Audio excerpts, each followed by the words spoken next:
Botrixhumo presenta El escultor de la muerte.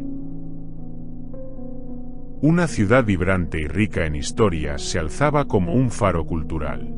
Sus calles adoquinadas bullían con el ajetreo de habitantes y visitantes, mientras el aroma del café recién hecho flotaba suavemente en el aire.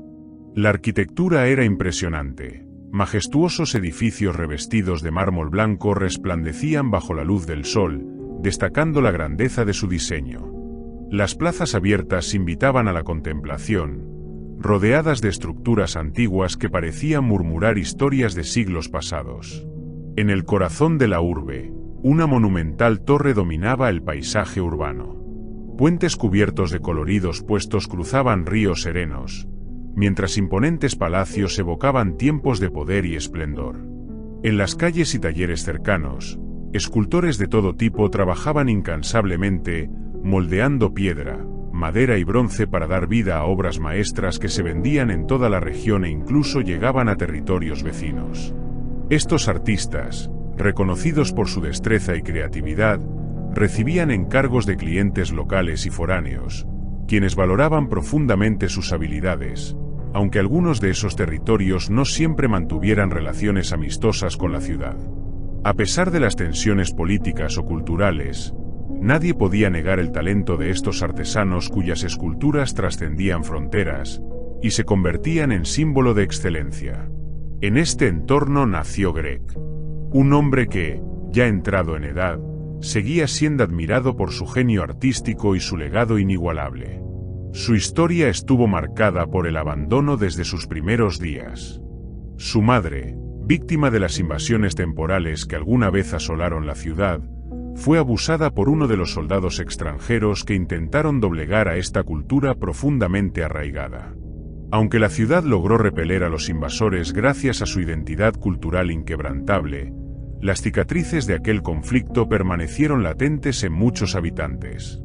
La madre de Greg sobrevivió al trauma lo suficiente para dar a luz, pero incapaz de enfrentar la realidad de su situación, abandonó al niño en la puerta de la torre central, uno de los símbolos más icónicos de la ciudad.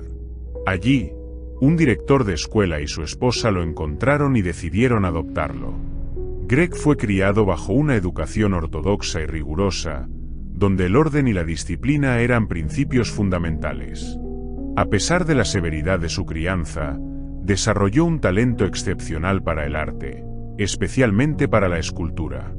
Durante su juventud, se involucró en la reconstrucción de monumentos dañados durante la invasión y la posterior restauración de la ciudad, contribuyendo a recuperar y mejorar el lujo que ya caracterizaba a la urbe antes del conflicto.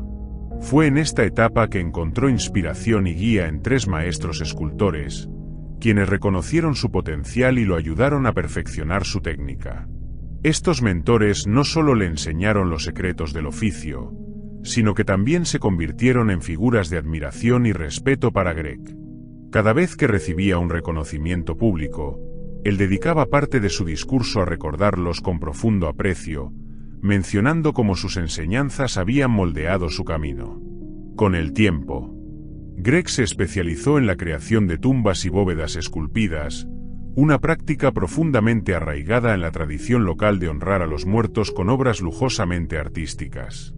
Al alcanzar la mayoría de edad, se convirtió en uno de los escultores más destacados de la historia de la ciudad y el mejor de su generación.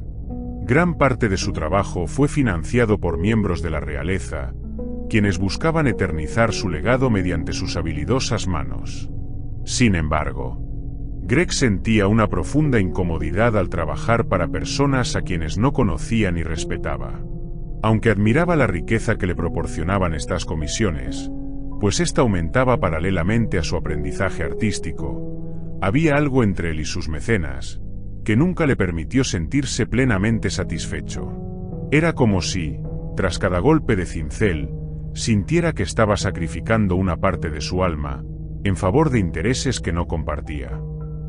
A pesar de ello, su genio indiscutible lo llevó a perfeccionar su técnica hasta niveles insuperables. Sus tumbas y bóvedas, elaboradas con una precisión casi divina, se convirtieron en verdaderas joyas arquitectónicas que perduraron a través de los siglos.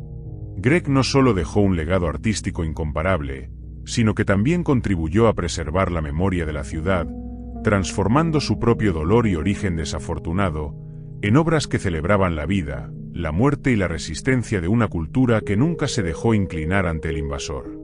Sin embargo, el destino cruel se ensañó con Greg cuando sus 3 maestros desaparecieron misteriosamente durante una expedición fuera de la ciudad. Se rumoreaba que habían sido víctimas de bandas de saqueadores que aún rondaban las regiones cercanas, aprovechando el caos post-invasión.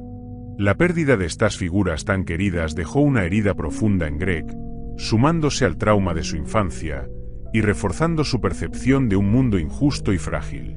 Este doloroso evento ocurrió apenas 2 años antes de su propia muerte, añadiendo una sombra melancólica a sus últimos días.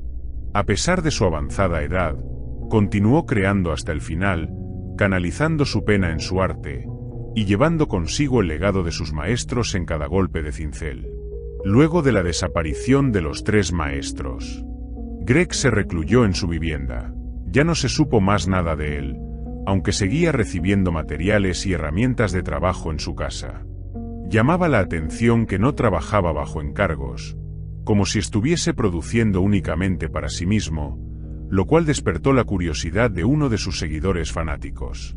El admirador decidió visitarlo, pero fue echado por uno de sus sirvientes. Intentó acercarse varias veces, pero siempre obtenía el mismo resultado. Así comenzó a sospechar que algo no estaba bien. Lo primero que imaginó el fanático fue que sus sirvientes lo tenían secuestrado y estaban vendiendo sus obras. También consideró que podría estar muy enfermo o incluso muerto, y que alguien ofrecía trabajos falsificados a su nombre para obtener mayores ganancias, fingiendo que las piezas eran obra de Greg cuando en realidad no lo eran. Decidió infiltrarse dentro de la casa por medio de un ardid. Se escondió entre los materiales que periódicamente le enviaban a Greg, burlando así la vigilancia de los sirvientes. Una vez dentro, se ocultó en un lugar estratégico y observó. Lo que vio lo dejó perplejo. Greg estaba vivo, más activo de lo que se decía, trabajando intensamente en sus esculturas. Incluso dio órdenes a sus sirvientes para que lo ayudaran a transportar algunas piezas, que parecían formar parte de un rompecabezas mayor. El infiltrado siguió a los sirvientes mientras llevaban las esculturas hacia una zona apartada del gran jardín, y allí llegó otra sorpresa. Aquellas piezas formaban parte de 3 tumbas, 3 magníficas e imperiales tumbas, labradas con una exquisitez sin precedentes, que ostentaban los nombres de los 3 maestros desaparecidos.